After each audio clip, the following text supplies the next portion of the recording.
Setelah selesai mandi, Ara, gadis remaja penghuni pondok datang memanggilku. Kak Salva, dipanggil Uma dan Abi keluar. Iya. Dek. Tunggu sebentar, iya. Aku langsung memasang kadarku dan keluar menuju ruang tamu. Setibanya di sana kulihat Uma, Abi dan beberapa orang sedang duduk. Laki-laki di sebelah kanan dan perempuan di sebelah kiri. Tapi, kenapa di sana ada Mas Daniel bersama beberapa orang yang tidak kukenal? Ayo duduk sini, Nak Salva. Uma memanggilku. Mereka semua sontak menoleh kepadaku. Ada apa ini? Seolah aku yang sedang ditunggu dalam pembicaraan itu. Meskipun ragu dan dipenuhi pertanyaan, aku tetap duduk di sebelah Uma. Sejenak mataku memandang ke depan. Memindai siapa saja yang ada di sana. Selain Mas Daniel, aku tidak mengenal siapapun lagi. Mas Daniel tampak menunduk. Saat ia mengangkat kepala dan kami saling bersitatap, kami sama-sama menunduk. Laki-laki seumuran Abi yang duduk di sebelah Mas Daniel membuka suara. Dari pembicaraan mereka, aku menebak kalau mereka sudah berteman lama. Katanya, Mas Daniel juga pernah tinggal di sini selama beberapa bulan di masa remajanya. Terasa seru dan lucu. Aku jadi tahu kalau di masa remaja dulu Mas Daniel cukup nakal. Karena itu dia dikirim ke pondok ini untuk belajar agama. Tujuan kami datang kemari adalah untuk membuka gerbang silaturahmi. Baru semalam Daniel mengutarakan niatnya kepada saya. Paman yang duduk di sebelah Mas Daniel membuka suara, dia adalah ayahnya Mas Daniel. Sedangkan yang duduk di sisi satunya adalah bibinya. Kata Uma, bundanya Mas Daniel kurang sehat, sehingga tidak bisa turut hadir. Selama itu niat baik, insya Allah kami akan menyambut dengan baik pula. Abi tersenyum menatapnya. Alhamdulillah. Ia tersenyum. Daniel, boleh langsung diutarakan. Mas Daniel mengangguk pelan. Aku bisa lihat sikapnya yang sedikit gugup. Membuatku ikut gugup padahal aku belum tahu niat apa yang mereka maksud. Ayahnya membuka dengan mengucapkan sebaris doa dan Abi mengamini. Pak Ustaz, kedatangan kami adalah karena putra saya, Daniel, memiliki niat baik terhadap Salva Alindra. Jika memang Nak Salva belum ada yang menghitbah, insya Allah Daniel siap. Dan untuk itu, sebagai permula jika Nak Salva memberi jalan, maka Daniel berniat menjalani proses ta'aruf sebagai jembatan yang halal untuk saling mengenal, sebelum melangkah ke jenjang yang lebih serius yaitu pernikahan. Jantungku seketika seperti akan berhenti berdetak. Tanpa sadar ku tatap Mas Daniel. Mataku langsung meneteskan cairan bening. Sungguh, aku tidak pernah menyangka kalau Mas Daniel memiliki niat seperti ini padaku. Semua bentuk kebaikannya padaku selama ini kuanggap hanya karena dia kasihan padaku. Dan bagaimana mungkin, sementara dia belum pernah melihat wajahku. Kalau untuk keputusannya, kami serahkan sepenuhnya kepada Nak Salva. Apakah mau menerima pinangan Nak Daniel? Kata Abi. Aku menunduk dan menjatuhkan air mata. Tanganku gemetar dan berkeringat. Sebelumnya, saya berterima kasih kepada Mas Daniel sekeluarga atas niat baiknya terhadap saya. Saya mohon maaf yang sebesar-besarnya. Bukan niat menolak, tapi apakah Mas Daniel dan keluarga tidak mau memikirkan baik-baik dulu? Memangnya kenapa, Nak?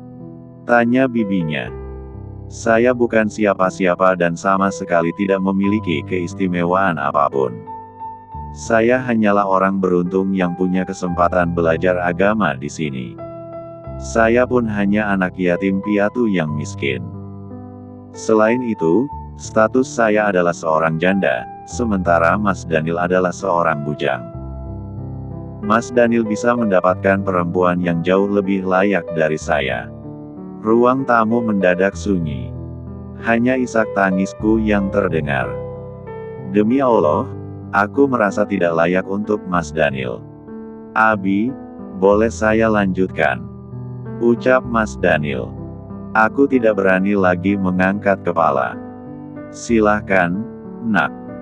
Suasana kembali hening selama beberapa saat sampai akhirnya, hanya suara Mas Daniel yang terdengar.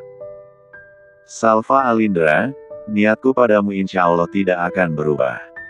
Sama sepertimu, aku pun hanya orang biasa. Statusku sekarang hanyalah pekerja serabutan dengan gaji yang mungkin hanya cukup untuk makan sehari-hari. Aku memberanikan diri meminangmu karena melihat kebaikan dalam dirimu yang tidak kutemukan di tempat lain. Bersediakah kamu ta'aruf denganku? Sebagai jembatanmu untuk lebih mengenalku dengan jalan yang diridai Allah, sebagai ikhtiar untuk memantapkan hatimu. Jika nanti dalam prosesnya kamu merasa kurang cocok, maka kamu berhak untuk membatalkan, tambahnya. Aku tak kuasa menahan air mata sampai akhirnya bersandar di pelukan Uma. Aku menangis, Mas Daniel pun menitikkan air mata. Tidak pernah sebelumnya aku mendengar kalimat seindah dan setulus itu dari siapapun. Saya bersedia. Akhirnya kalimat itu keluar dari mulutku, walaupun bercampur isak tangis karena aku tak dapat menahannya. Alhamdulillah. Mas Daniel pun menangis dan memeluk ayahnya. Alhamdulillah. Semoga proses ta'aruf ini menjadi jembatan untuk keduanya dalam memantapkan hati dan berujung pada hubungan halal yaitu pernikahan, ucap Ustaz Sulaiman. Semua yang hadir di ruangan itu turut mengamini. Tak terkecuali Salva dan Daniel. Nak Salva, terima kasih sudah bersedia menerima pinangan anak saya. Meskipun dia hanya laki-laki biasa, semoga kalian bisa saling menerima satu sama lain dan saling melengkapi. Lelaki parubaya itu mengulas senyum ramah. Salva menunduk malu-malu. Insya Allah. Terima kasih juga sudah menerima segala kekurangan saya. Semoga saya tidak mengecewakan. Nak Daniel, untuk memantapkan hati apakah mau melihat wajah Nak Salva dulu? Tawar Ustaz Sulaiman. Daniel hanya mengulas senyum tipis dan menatap Ustaz Sulaiman. Tidak, Abi. Nanti saja kalau sudah benar-benar menjadi hak saya. Dia sudah memenuhi dua kriteria yang saya senangi. Baik akhlaknya dan baik agamanya. Masya Allah. Semoga senantiasa diberkahi.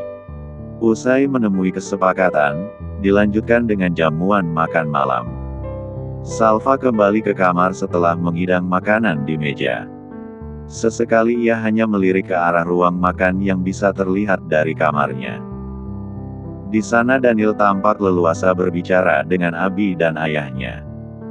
Sampai saat makan malam selesai, barulah ia keluar untuk mengantar Daniel dan keluarganya yang akan pulang. Salva melirik Uma yang berdiri di sisinya.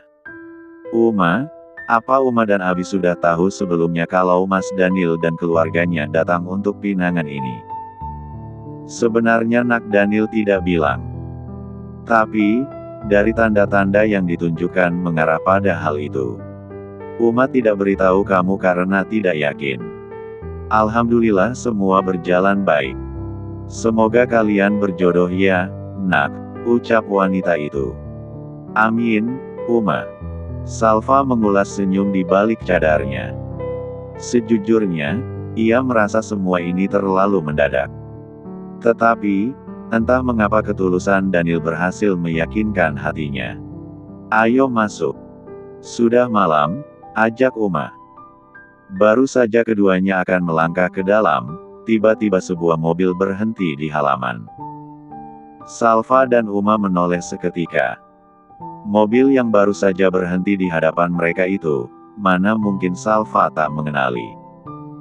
Mata wanita pun membulat penuh saat Rayvan dan ibunya turun dari mobil. Sontak ia menunduk. Sementara Uma yang belum mengetahui siapa mereka hanya menatap penuh tanya. Siapa mereka? Kamu kenal, Nak? Tanya Uma, sebab mendapati sikap Salva yang tiba-tiba gugup. Salva pun menjelaskan siapa Rayvan dan membuat Uma terkejut. Namun, Uma mempersilakan Rayvan dan ibunya untuk masuk agar bisa leluasa berbicara dengan Salva dan menyelesaikan masalah di antara mereka. Selain itu, demi menghindari fitnah dan pandangan buruk orang, Salva tidak dibiarkan sendiri. Uma tetap ada di sana dan memantau.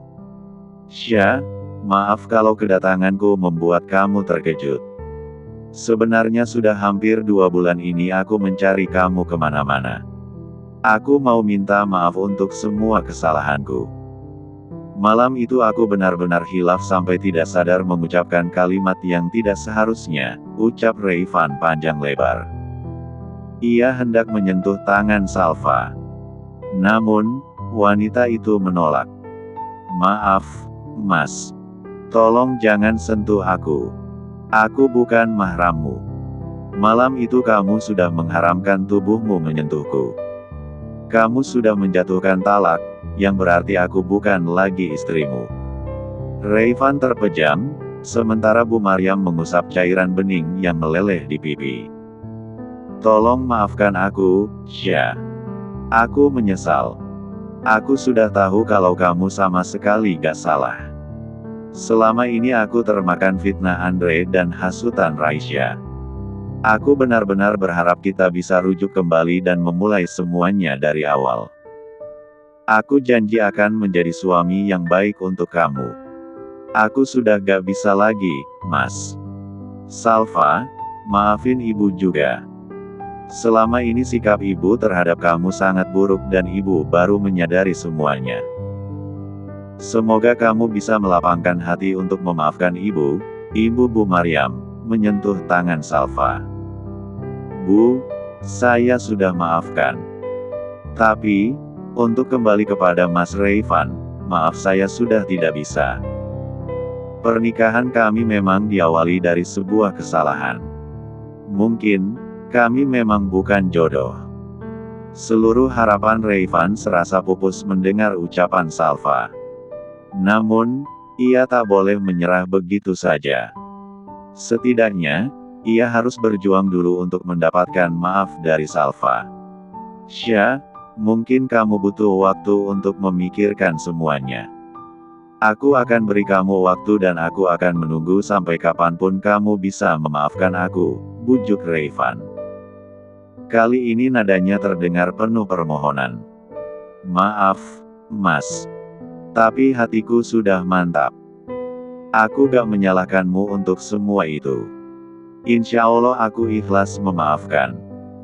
Tapi, seperti yang aku katakan tadi, aku sudah tidak bisa kembali padamu." Tak ada lagi kata yang mampu terucap oleh Rayvan. Ia dan ibunya pulang dengan tangan hampa, tanpa bisa membujuk Salva agar mau kembali padanya. Namun, Rayvan tak berhenti sampai di situ. Sejak malam itu ia sering mengunjungi pondok dan meminta bertemu dengan Salva. Tetapi, wanita itu menolak dengan alasan sedang dalam proses ta'aruf dengan orang lain.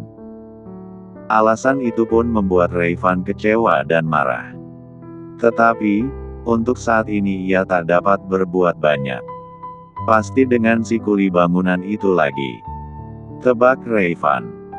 Dia sendiri heran kenapa Pak Samudra belum memecatnya. Padahal ia sudah meminta hal itu secara khusus dari Pak Samudra. Rayvan memutar kendaraannya menuju depo bangunan tempat Daniel bekerja. Dari kejauhan dia bisa melihat lelaki itu sedang sibuk menaikkan bahan bangunan ke mobil bututnya. "Sialan!" maki Rayvan, lalu bergerak turun dari mobil.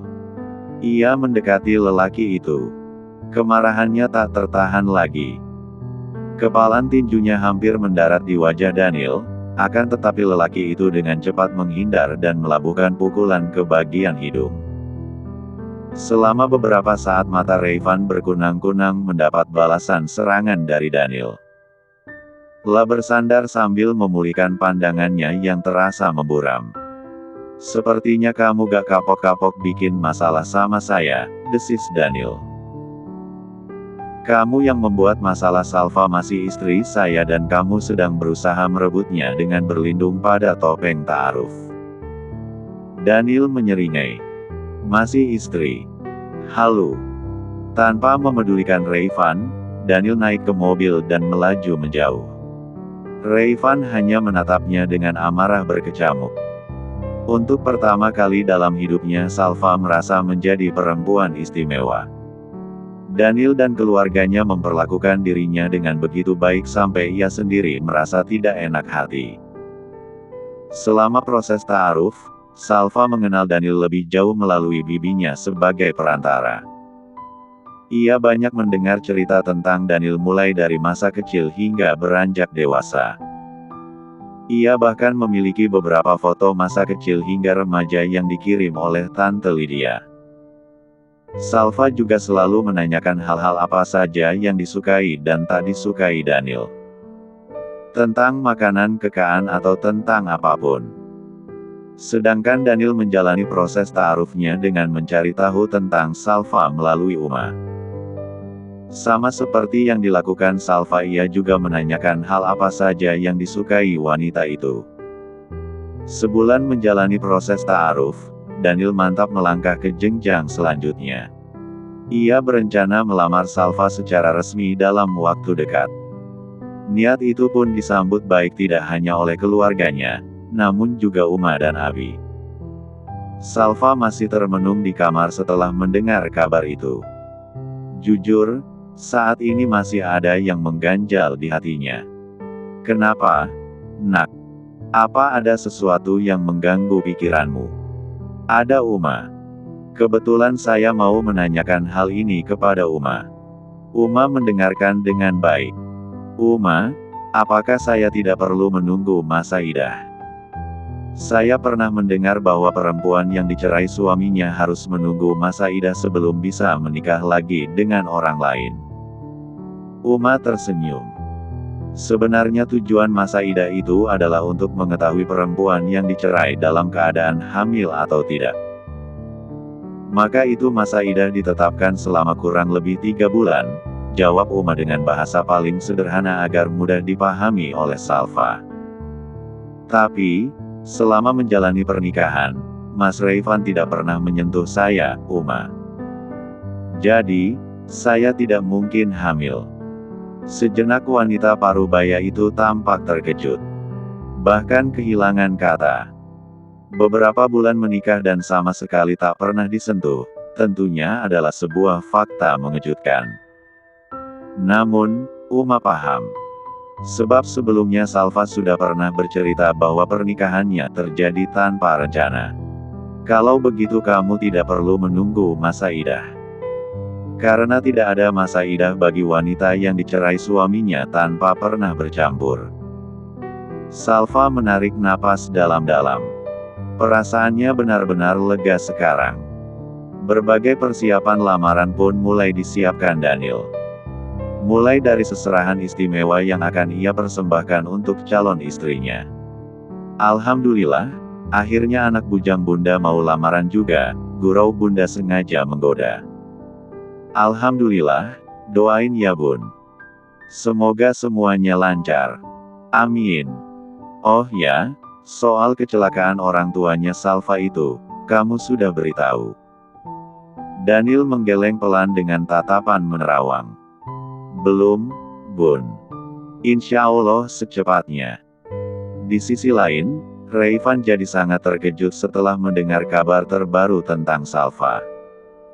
Kabar itu berasal dari salah satu staf kantornya.